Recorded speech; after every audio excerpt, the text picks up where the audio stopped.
Hi guys, I was reading through my Bible passage and I wanted to share something. I was reading out of Exodus 17:11 through 13, and again, God has for a year has really been using Moses' journey out of Egypt as a guide for me in my journey out of my home and what I was familiar with. And in this, the Israelites are worn. They are losing faith like humans do. We tend to start to drift away, and Satan uses that he uses those very well so that we can stumble, and he likes to use them to keep us further away from God and keep us from clinging to what God promises. And in this, in the first part of those verses, Moses, it says that the Israelites were thirsty and they wanted water.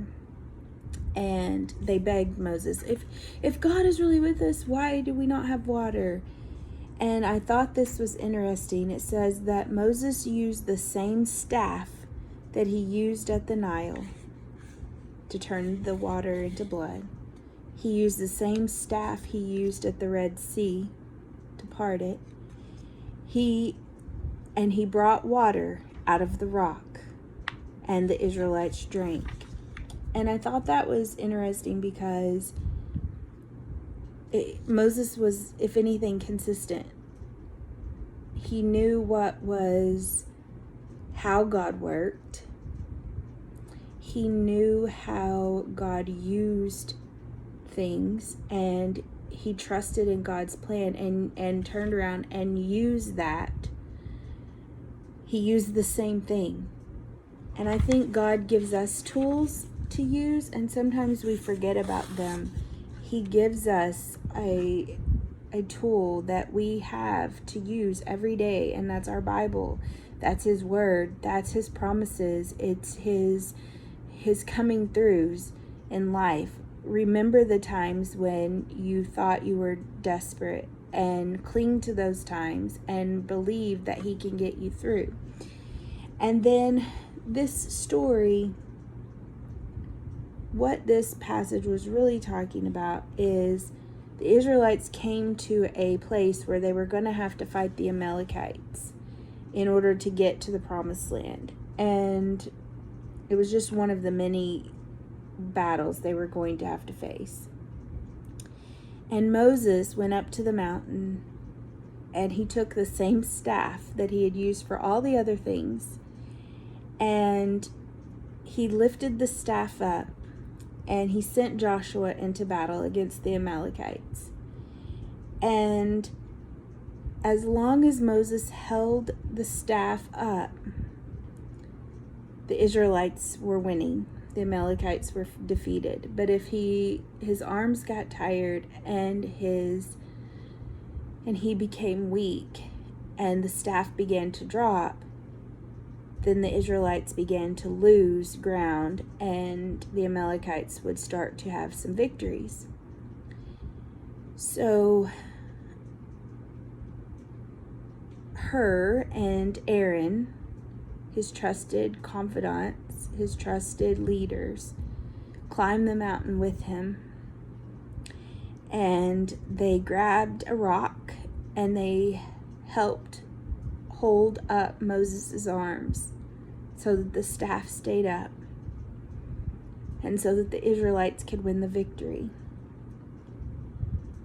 And today, I just find God so amazing in the way that he uses his word for me in supernatural ways, and gives me anointings that I can't explain. I can't explain how today of all days, what I have done today, what I've went through today, that this would be the passage I read this evening.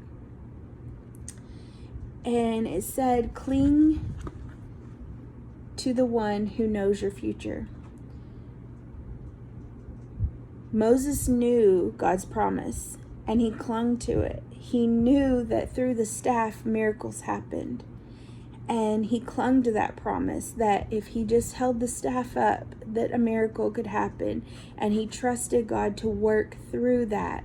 And he knew God had led him here, just like God has led me here. And he has promised to bless the mission. He promised Moses that he would bless the mission. And no matter how impossible the battle seemed, Moses was successful because he trusted in the tool that God had given him, and that was the staff. He trusted in the promises that God had told him, and that even though he was incapable, if he didn't hold the staff up, he wouldn't win. He was incapable of winning. But in that moment, he trusted God to handle the situation despite his incapability.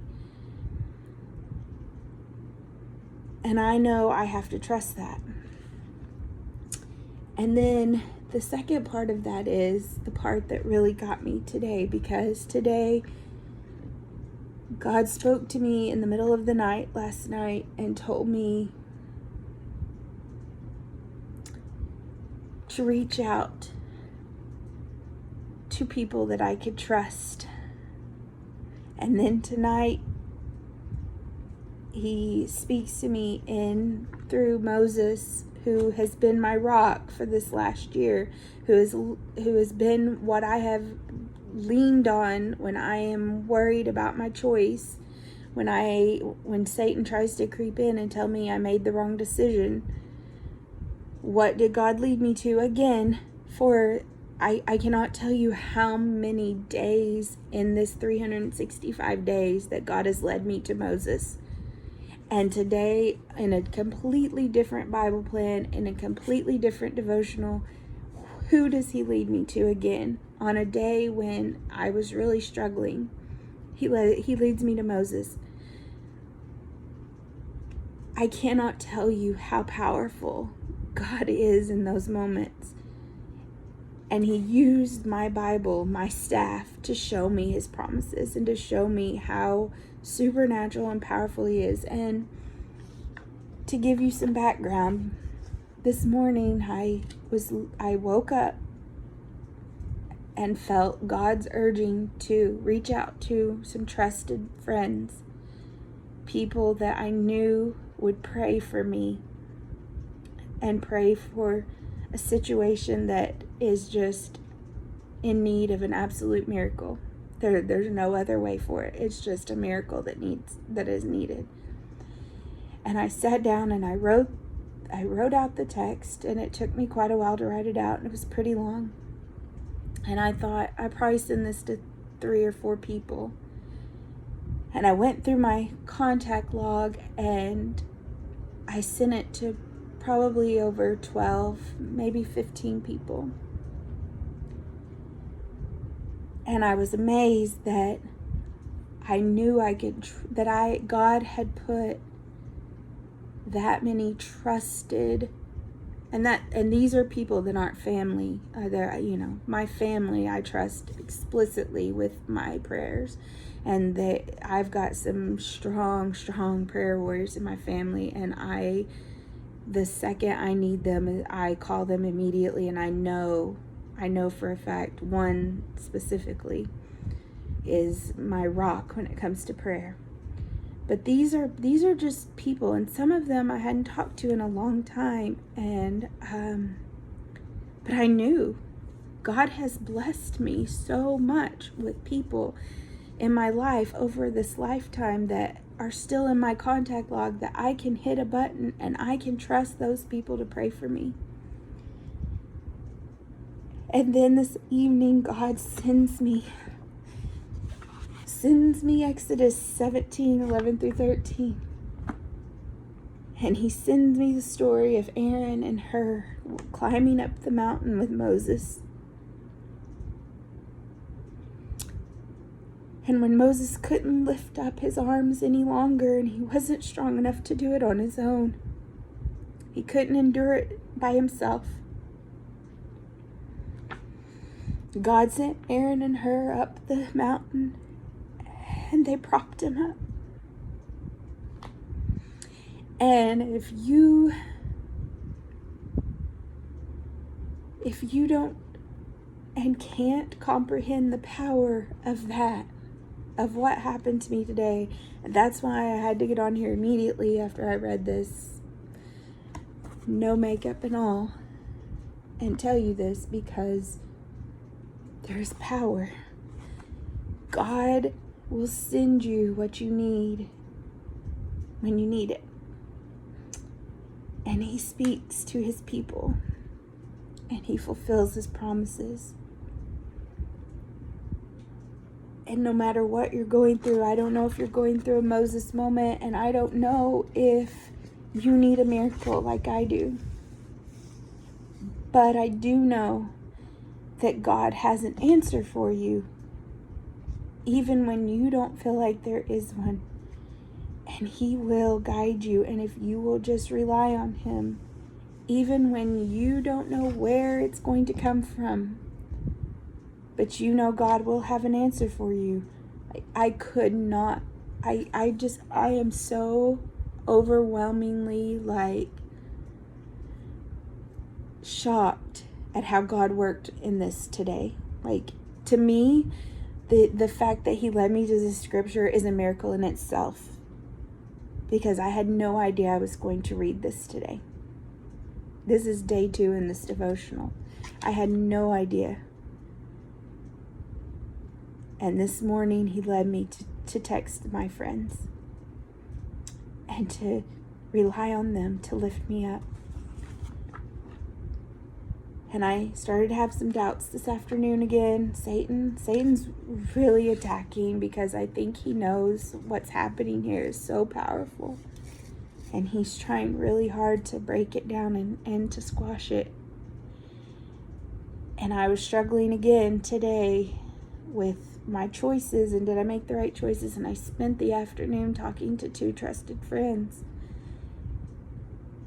And the conversations we had it was about them. It wasn't about me and my situation, and I didn't even express my doubts. But hearing them and being able to talk through them reassured me I was doing the right thing. And again, I thought, God, you're amazing. You answered my prayer through people, through these friends. And then I get in my Bible an hour later.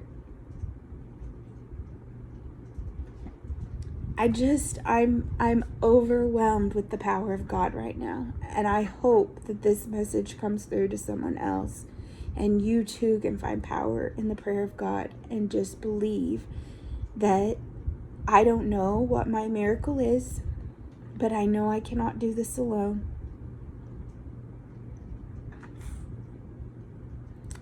But I do know he's promised, and I do know I'm blessed with people that I can trust to help me lift up my staff and to hold me up when I can't hold myself up. And I hope and I pray that I can be that person to someone. Thanks, friends.